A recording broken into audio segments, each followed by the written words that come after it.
ಇವತ್ತಿನ ಸಂಚಿಕೆಯಲ್ಲಿ ಇಬ್ಬರು ಫ್ರೆಂಡ್ಸ್ ಇರ್ತಾರೆ. ಇಬ್ಬರು ಫ್ರೆಂಡ್ಸ್ ಸ್ಟಡಿ ಮಾಡ್ತಿರ್ತಾರೆ.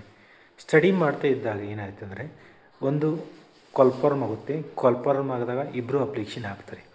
ಹಾಕಿದಾಗ ಇಬ್ಬರು ಎಕ್ಸಾಮ್ ಬರೀತಾರೆ. ಎಕ್ಸಾಮ್ ಬರೆದಾಗ ಇಬ್ಬರು ತೊಳಗೆ ಒಬ್ಬ ಸೆಲೆಕ್ಷನ್ ಆಗಿಬಿಡ್ತಾನೆ. ಸೆಲೆಕ್ಷನ್ ಆದಾಗ ಇನ್ನೊಬ್ಬ ಆಗಿರೋಂಗಿಲ್ಲ. ಯಾಕಂದರೆ ಅವ್ನ ಮಾರ್ಕ್ಸ್ ಸ್ವಲ್ಪ ಕಡಿಮೆ ಇದ್ದಿರ್ತವೆ, ಅವ್ನು ಸೆಲೆಕ್ಷನ್ ಆಗಿರೋಂಗಿಲ್ಲ.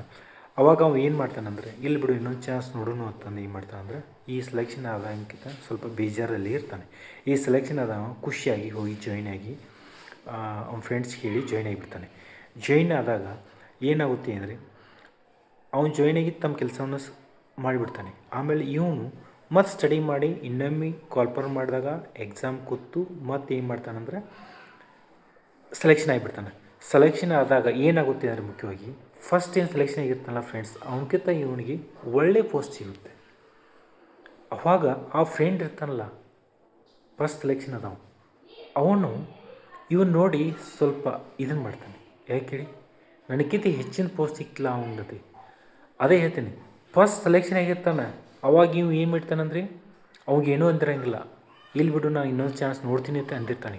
ಆದರೆ ಈಗ ಅವ್ನು ಸೆಲೆಕ್ಷನ್ ಆದಾಗ ಫಸ್ಟ್ ಸೆಲೆಕ್ಷನ್ ಆದಾಗ ಏನು ಮಾಡ್ತಾನಂದರೆ ಅವನ ಮೇಲೆ ಹೊಚ್ಚಿಕಿಟ್ಬಿಡ್ತಾನೆ. ಆ ಥರ ಮಾಡಬಾರ್ದು ದಯವಿಟ್ಟು. ಯಾಕೆ ಹೇಳಿ, ನಂಬುದು ಎಷ್ಟಿದೆ, ನಾವು ಏನು ತಯಾರು ಮಾಡೀವಿ ಅದಕ್ಕೆ ತಕ್ಕಂಗೆ ದೇವರು ನಮಗೆ ಗುರಿಯನ್ನು ಮುಟ್ಟಲು ಯಶಸ್ಸನ್ನು ಕೊಡ್ತಾನೆ.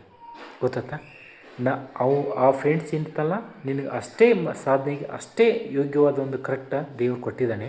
ಇವನ ಪ್ರತಿಫಲಕ್ಕೆ ಅವನು ತಕ್ಕಂಗೆ ಕೊಟ್ಟಿದ್ದಾನೆ. ಹೌದಲ್ಲ?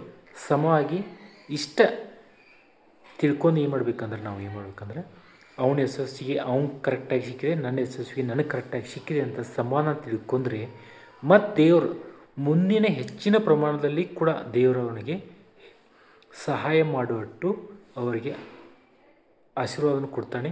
ಮತ್ತು ತಾವೇನಿರ್ತಿಲ್ಲ ಹಿಂದೆ ಬೀಳಬಾರ್ದು. ಮತ್ತು ಅವಾಗ ಕೂಡ ಮತ್ತು ತಮ್ಮ ಗುರಿ ಮುಟ್ಟುವವರೆಗೆ ತಾವು ಎಲ್ಲಿ ಹೋಗುವವರಿಗೆ ಇರುತ್ತೆ ಅಲ್ಲಿವರೆಗೆ ಕೂಡ ಸ್ಟಡಿ ಮಾಡ್ತಾ ಇರಬೇಕು. ಮತ್ತು ಯಾರಿಗೂ ಕೆಟ್ಟ ವಹಿಸಬಾರ್ದು. ತಮ್ಮ ಕೆಲಸ ಏನು ತಾವೇನು ಅನ್ನುವಂಥ ಒಂದು ಸಾಧನೆ ಪ್ರಕಾರ ನೀವು ಮಾರ್ಗದರ್ಶನ ಹೋದರೆ ಒಳ್ಳೆಯ ಮಾರ್ಗವು ದೇವರು ಕೊಟ್ಟೇ ಕೊಡ್ತಾನೆ. ನಿಮ್ಮ ಯಶಸ್ವಿ ಆಗುತ್ತೆ ಅಂತ ಹೇಳ್ತಾ ಇವತ್ತು ಸಂಚಿಕೆಯನ್ನು ಮುಗಿಸ್ತೀವಿ. ನಮಸ್ತೆ.